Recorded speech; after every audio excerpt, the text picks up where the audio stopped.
Hello, this is Spellbinder with this news report. Textbook doublethink. The Southern Poverty Law Center's latest effort attacks constitutionalists. Posted August 13th by the 21st Century Wire. Patrick Henningsen. The Southern Poverty Law Center's latest Associated Press release entitled Baffling Beliefs Mark Sovereign Citizen Theories is the organization's most recent effort to marginalize large blocks of the population it deems to be a domestic threat. Examination of this, as well as other documents, reveal a systematic pattern of media manipulation and disinformation aimed squarely at the American people. In the latest release, the Southern Poverty Law Center identifies the number of people who now consider themselves sovereign citizens, Americans above the law who adhere only to the Constitution and follow its revised history of the United States. For any student of critical thinking, the SPLC is employing a 20th century propaganda technique known as doublespeak. Here the SPLC attempts to construct the doublethink idea that such Americans who adhere only to the Constitution are above the law. Next, it offers our opponents of sound money by rallying against them, the gold standard and bankruptcy.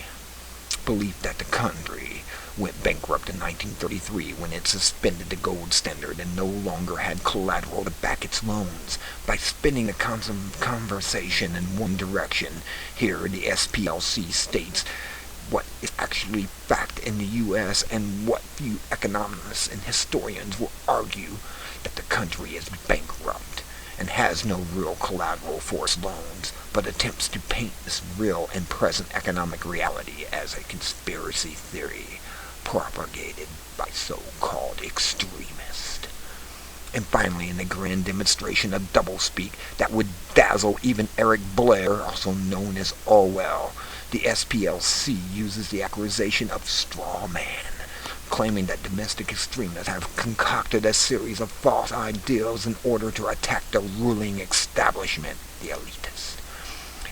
This is an interesting double reverse spin move on the part of the SPLC. The irony in such claim made by an organization like the SPLC could not be any more poetic, as they themselves have worked tirelessly and spend countless millions building legions of their own neo-Nazi and white supremacist strawmen in order to discredit multitudes of genuine modern political movements, fledgling activists, and paleo-conservative groups, a fact evident throughout their own activities and published reports. This is one form of their own annual reports. The SPLC sent a letter to the committee chairman with oversight over fatherland security, known as Homeland Security, and the armed services in July after the intelligence project found dozens of personal files on a neo-Nazi website where individuals listed military as their occupation. The letter called for an investigation and a true zero-tolerance policy that prohibited extremists from serving in the military. Yes, if you're American, you're not allowed to serve in the military. By using textbook doublespeak, the SPLC aims to propel further doublethink into the national public conversation. The object of this game is to first frame and thus control all debates which fall into the categories that this organization has flagged as dangerous to America, the elitists. When the SPLC says extremists in the military, what it really means is any soldier who it defines or identifies as belonging to, affiliate with any group or group subset that the SPLC defines as extremists. According to the SPLC, this might include anyone who is affiliated with the patriot groups, immigration reform, anti-abortion, 9/11 truth, We Are Change, Oath Keepers, Ron Paul, gun owners of America, and the list goes on. Any genuine citizens concerned about the danger of domestic clientele and propaganda campaigns would do well to take a closer look at the organization known as the Southern Poverty Law Center And also pay attention to the predictable spin which it continues to shamelessly produce on cue. It's also interesting to note how the SPLC uses its cloak of non-profit status to gain an almost direct pipeline into nearly all the major news media outlets. In the PR terms, this is a near military operation and cannot be achieved without the coordination from the higher echelons of both sides of that operation or equation. The SPLC was founded in 1971 by civil rights lawyers Morris Dees and Joseph Levin Jr., and by anyone's estimate this organization would have been a key chess piece in a post-reform South, where political power struggles and spheres of influence rub together to form the political landscape we have today. This is also an organization which has on record been penetrated and used by the FBI. Their current head of intelligence, Mark Potok, has curiously been attached to past events including the 1993 siege in Waco, the rise of militias, the 1995 Oklahoma City bombing, and the trial of Timothy McVeigh. Hardly the objective observer, it advertises itself to be the SPLC, has become a trusted dispenser of carefully selected talking points, which form a wider political agenda, synchronizing its messaging with similar U.S.-based front organizations like the ADL and the ACLU and AIPAC. Note the timing and frequency of their releases, which always precede or follow certain domestic current events, and which are almost certainly inserted to suppress real debate and discussion on real issues which are facing the United States. The SPLC Money Machine. It advertises itself as the Southern Poverty Law Center, as a non-profit civil rights organization dedicated to fighting hate and bigotry, which they are the masters of, and to seeking justice for the most vulnerable members of society. The SPLC's own 2009 financial report boasts a total operating fund supported and revenue of over $31 million. No doubt this bureau employs some young community legal workers, and many even perform some cursory function helping certain people in need, but its main function has become that of a media spin machine, master spinners. We can see that it has the financial resources and media clout to run heavily and sustained information campaigns, as well as physically target its stated adversaries, namely patriot groups, lawful local militia groups, and constitutionalists. It is in effect one of the many attack dogs used by the ruling elite in order to dilute genuine dissent among the growing ranks of vocal Americans. The SPLC has also taken credit for the resignation of former CNN anchorman Lou Dobbs, gloating in its annual statement. When news anchor Lou Dobbs used his CNN program to promote the bogus claim that President Obama is not a native-born U.S. citizen, the SPLC called on CNN to take Dobbs off the air, citing his history of promoting immigrant-bashing conspiracy theories and myths.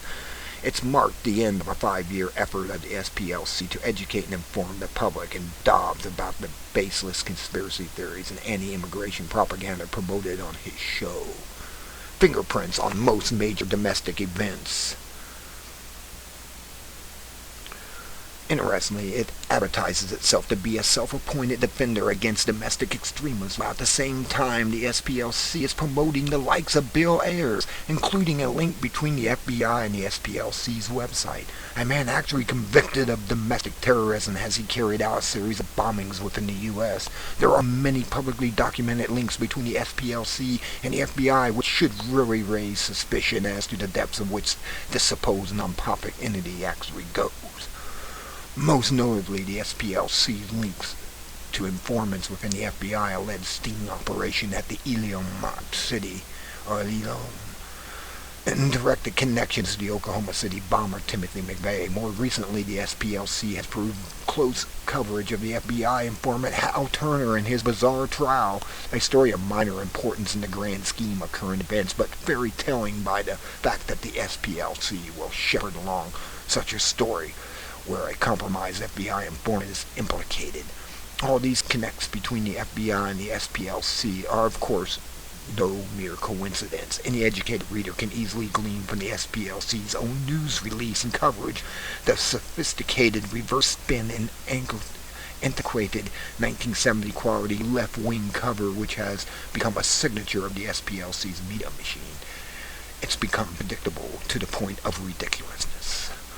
Most notable of the SPLC's invention is the concept of the hate group, a radically loaded term which carries no real legal weight and is not defined by any federal status, yet is a phrase which the supposed legal organization uses ad nauseum to support any infinite number of accusations against an equally infinite number of people in the U.S. The SPLC has no concocted the sister term hate group activity, which they are the haters, in order to discredit any lawful community organization by so-called hate groups. To this day, the SPLC still touts neo-Nazi and Klansmen as a major player in their hate matrix, even as the rest of America watched those groups descend into comic book status.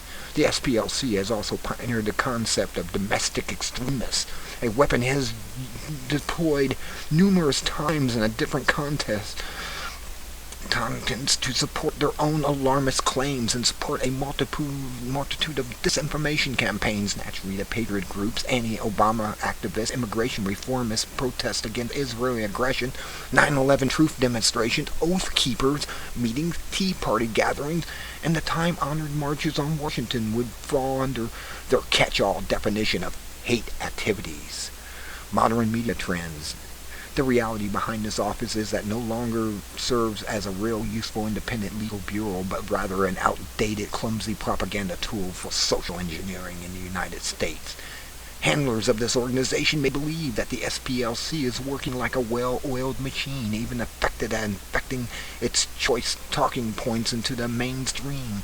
But like all tribes institutions who rely heavily on the liner news, 1.0 operating system, aka the spoon-fed system. This model of traditional propaganda distribution is becoming increasingly outdated by the day as millions of web surfers embrace the more sophisticated News 2.0 model, a model which rewards the readers and viewers who choose to dig, research, corroborate, and verify their information as opposed to accepting information an obvious spin on face value.